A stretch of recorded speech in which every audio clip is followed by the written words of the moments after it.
Hi, good evening. It's Meir Weinstein from the Jewish Defense League. I'm just going to give this a few moments for some of our friends and supporters to join us. I announced that I'm going to be on at 8 o'clock, so please, whoever is going to be joining us, share this important discussion we're going to have on your pages with your friends, chat groups that you're with. Let's get as many people as possible tuned in. So let me just give this a few moments for people to log in.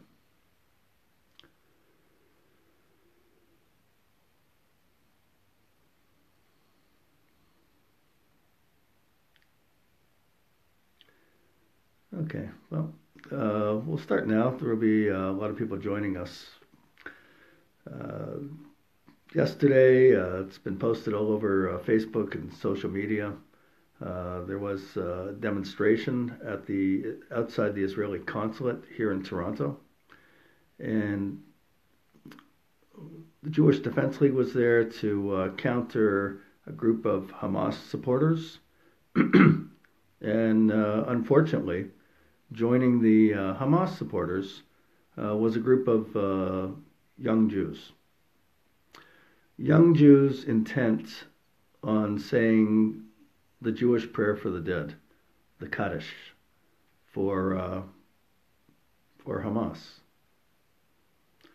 They were accusing Israel of committing war crimes. Now, I've never seen this happen in Toronto before, where a group of Jewish youth would commit such what we would consider in Judaism to be a Hillel Hashem, a desecration of the name of God. Some of these Jewish youth received a Jewish education, came from religious homes. I want to talk about how what gives birth to Jews that alienate and find their ways to enemies of the Jewish people. That's literally what they're marching with, enemies of the Jewish people. It brought back feelings of, a little bit, to a certain extent, a feeling of deja vu. I remember when, in my late teens, I used to hang out downtown Toronto. They would close off in the summer months. The city would close off Yonge Street downtown for a large stretch, and they would call it the Yonge Street Mall. At the Yonge Street Mall, you had at that time, and this is I guess the late 70s, or the mid 70s, you would have all kinds of different religious groups. There are new religious groups. I guess you could say religious cults were down there. It was unbelievable. And, it got my curiosity I wanted to see what makes some of these people tick. And I remember going, in fact, the Hare Krishna was very popular back then. And I'm not knocking their religion or anything, but I remember they were very, very popular down there, inviting people to come for what they called their feast. And so I just wanted to see what made some of their followers tick in Toronto. They'd come downtown singing and dancing and all that. And I went into their temple, and I engaged in conversation with the leader, the Toronto representative of their organization. And I told him I'm Jewish, and he tells me he's Jewish, and he starts speaking to me in Yiddish. I'll give you another example. I had a part-time job, distribution of magazines and flyers for a company. My boss at the time, again, Jewish, heavily involved with the Church of Scientology. And I can go on and on and on, many, many examples. Groups, the Children of God, watching Jews who alienated from Judaism and Torah and found their way there, and numerous other groups. And when I speak about these Jews that have found their ways into these other religions or cults or whatever you want to call them, they all had an academic background. And when I look at the background of these young Jews, and I've been looking into it lately, you look into the background of at least the amount that I have been able to look into so far. University degrees, graduate from universities here in Toronto, York University, Ryerson University, University of Toronto, psychology degrees. And they find their way into these organizations. And these organizations all have something common. These anti-Israel groups all have something in common for the Jews that get involved with them, with these cults that I investigated years ago. They have seminars where they teach them how to share their information with others, how to answer, what code words to use. In other words, I see similarities, very deep similarities with this group, if not now, and the cults that I investigated back then, a closed-mindedness. If you try to engage them in a real serious discussion, that won't exist. They won't. I'm in contact right now with a Jewish girl that's involved. And there's like a refusal to meet. It has to be messages back and forth, catchphrases.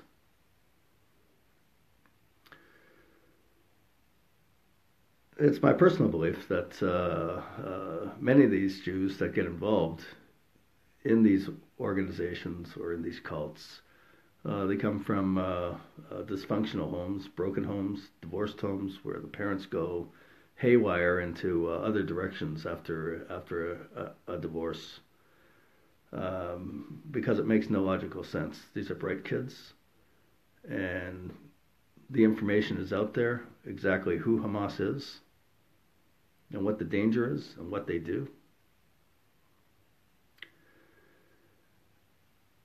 The most recent events that happened in Gaza, burning of tires, firing live weapons against the IDF, trying to break through the border fence, using violence, Molotov cocktails, all that is documented. All that's ready for anyone to see. And here's something else.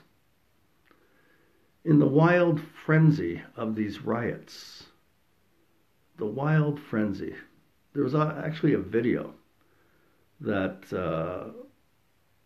pro-Hamas reporters filmed. And they filmed a lot of footage out there of a donkey. They put an Israeli flag over a donkey. And first they start jumping on the donkey. And then they start beating the donkey. And then they burn the donkey alive.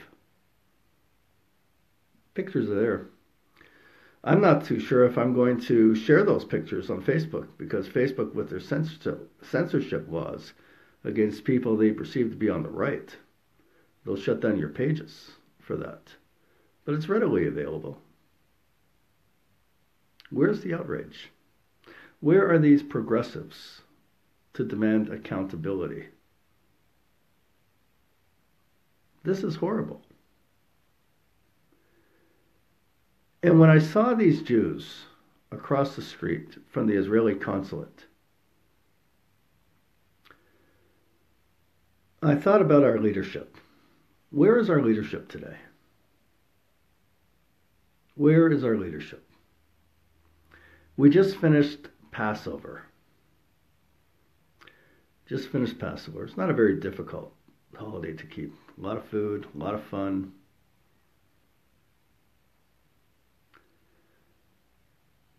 The largest Orthodox synagogue in the GTA in Toronto is known as the Bayit. That's the largest synagogue.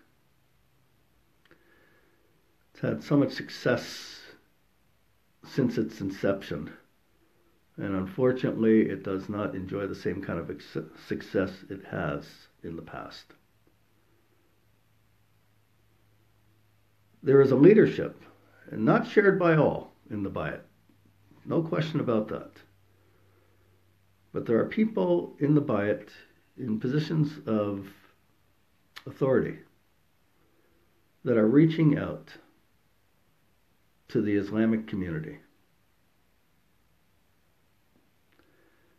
Hours before Passover was to begin, an individual by the name of Jeffrey,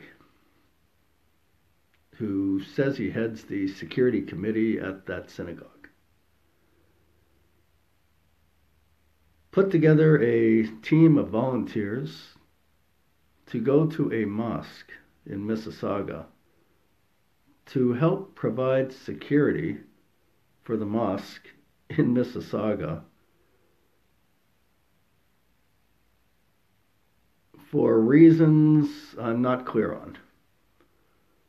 I'm not sure why the mosque does not have the necessary resources to hire their own security or the necessary or volunteers within that mosque. Not even sure why it should be the business of the Bayit synagogue to provide security for the mosque. And this is just hours before Passover is to start.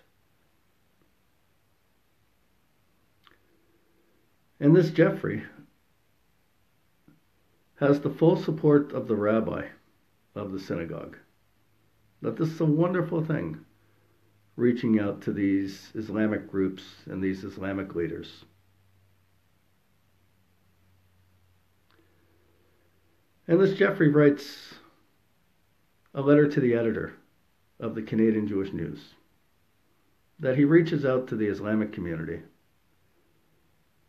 And he does have a bottom line.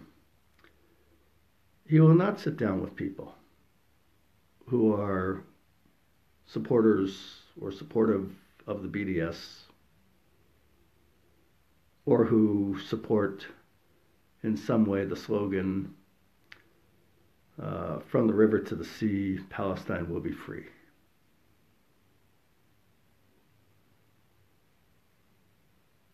And he's got a friend from this mosque, from other mosques too.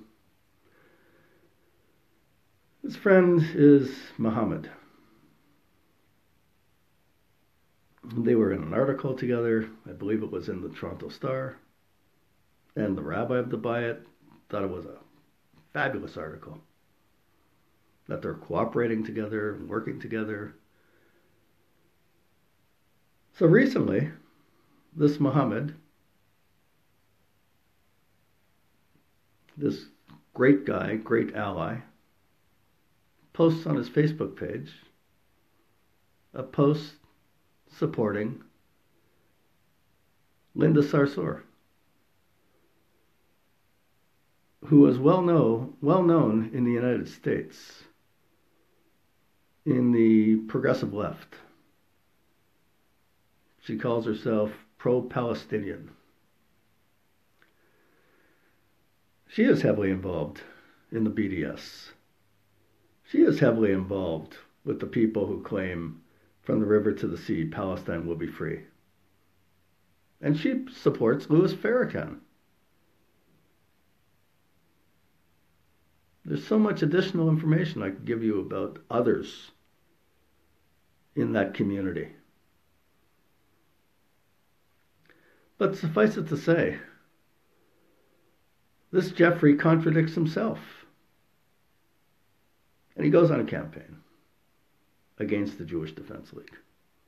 He sends out an email or a note to people from the Bayit synagogue, You have until 5 o'clock. You must, if you are Facebook friends with Meir Weinstein, you must defriend him.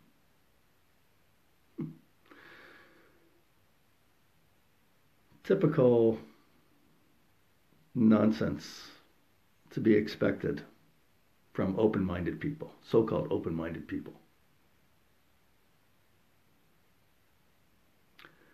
I've been doing monitoring of anti-Semitic organizations for a long time. My involvement from the Jewish Defense League goes back to, I think, 1979, maybe 78. And I've been heavily involved in the pursuit of Nazi war criminals in Canada and the United States. I worked with private investigators. I worked with members of the Office of Special Investigations, U.S. Justice Department's Office of Special Investigations, to hunt Nazi war criminals. Got a lot of experience on that. Some successes there. Even testified before a government body here in Canada that was called the Duchesne Commission, where I gave evidence in private and in public about a variety of Nazi war criminals living in Canada, some living in Toronto. And I was involved in taking other measures against Nazi war criminals that I don't have to get into. Been heavily involved in the prosecution of hate mongers such as Ernst Zundel and Jim Keegstra. Infiltration of serious neo-Nazi organizations in Canada. I got a background. This little Jeffrey is going to try and lecture me about anti-Semitism. You can lecture me all you want, but your ears are closed. You're closed-minded. You're closed-minded, and the rabbi who endorses these meetings, and I would presume, because the evidence is there,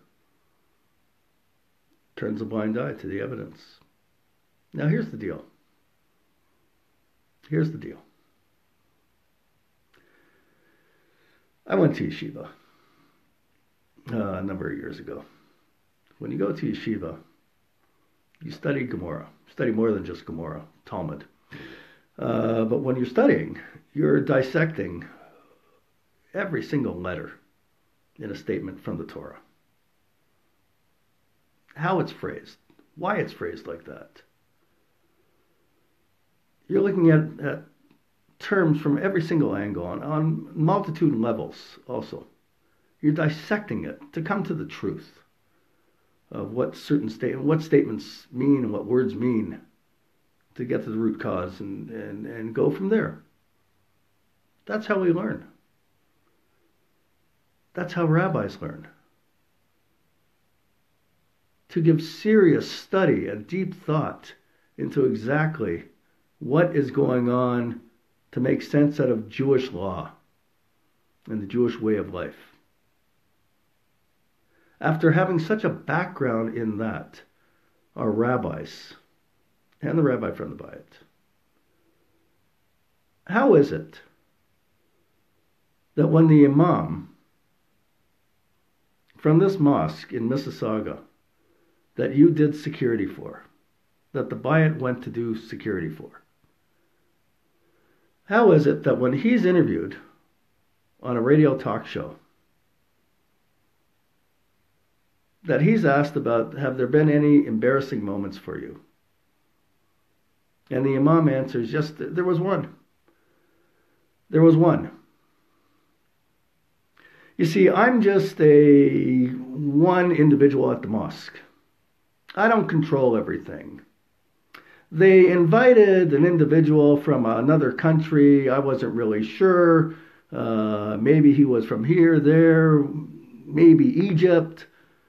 And he spoke at the mosque. And it ended up that I was just busy that day. I had a daughter that was in the hospital, and I couldn't make it there to hear what he said. And I heard he said some good things at the mosque. But then I found out later that in another country, maybe in Egypt.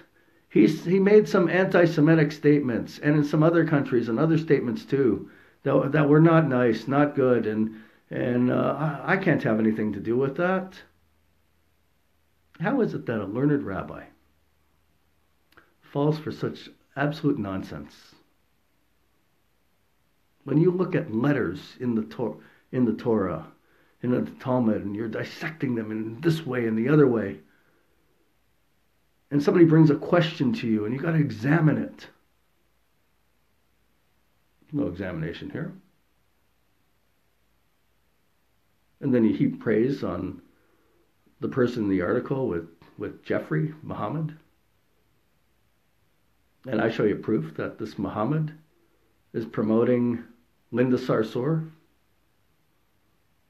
who loves Louis Farrakhan. What's going on here? And then we look at our Jewish youth. Not all Jewish youth. Many of them are good, and I saw dramatic things with youth at the recent funeral that I was at. But when I'm standing there at the Israeli consulate, and there's Jewish youth from If Not Now, and I know that there's one girl, in fact, that went to Eitz Chaim schools, and she falls for this, and she's messaging me back and forth, and there's just catchphrases and no substance to any kind of a dialogue. What turns off the Jewish youth? Why are they falling for such hate and lies from Hamas, that they're standing there and that they are desecrating the name of God by saying the Kaddish for Hamas terrorists? It's because our leaders do not provide an example for them. Many of our leaders. And we do have some leaders that are outstanding. We do have some that are outstanding. But I'm citing some things. The largest synagogue in the GTA in Toronto, in Canada, the largest Orthodox synagogue, is not setting, the leadership there is not setting an example. And they should. This is a rabbi who a few short years ago, when I brought in Pamela Geller to Toronto, and I asked if he would introduce her, he was delighted to. He was delighted to. And now, running to these imams and inviting them to your synagogue and glossing over anti-Semitism? Your job as a rabbi is to inspire Jewish youth. That's your job as a rabbi. And anyone involved in security for the Jewish community, your job is to look out for the Jewish community's interests and our Jewish youth. Not to make excuses for people who don't have our interests at stake. The JDL is going to continue and speak the truth and keep our community aware of who to stay away from.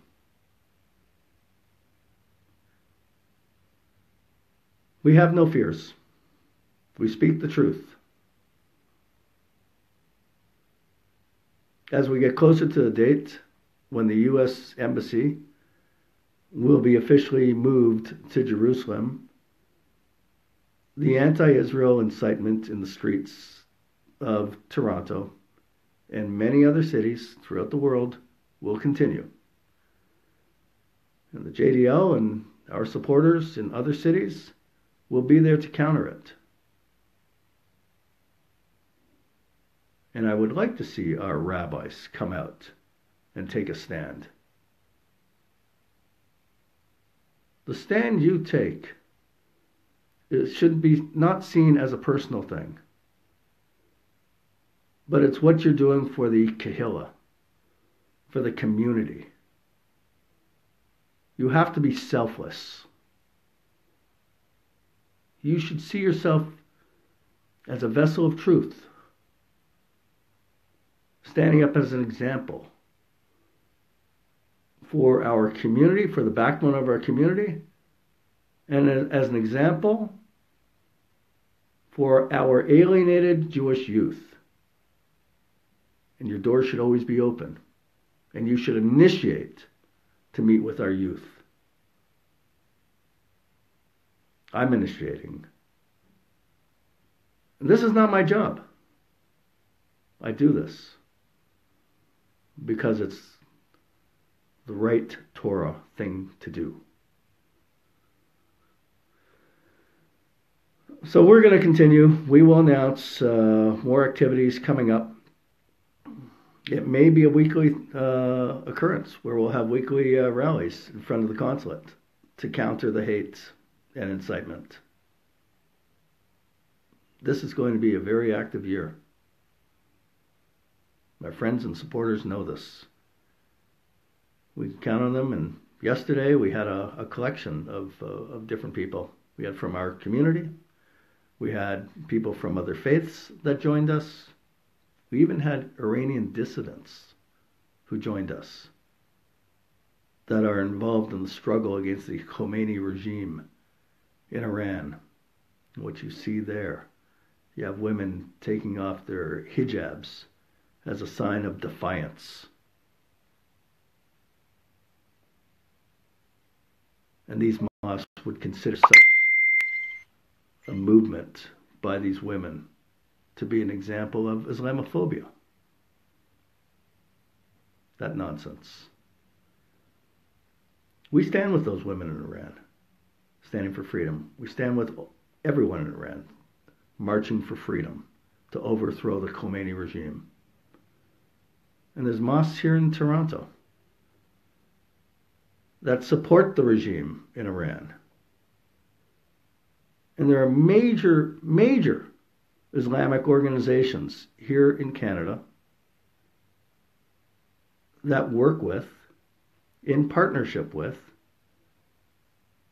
major BDS organizations. Who's kidding who? That's the truth. Major Islamic organizations and major Islamic charities that these leaders meet with.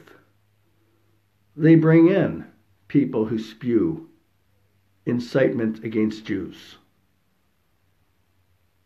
And they don't hide it.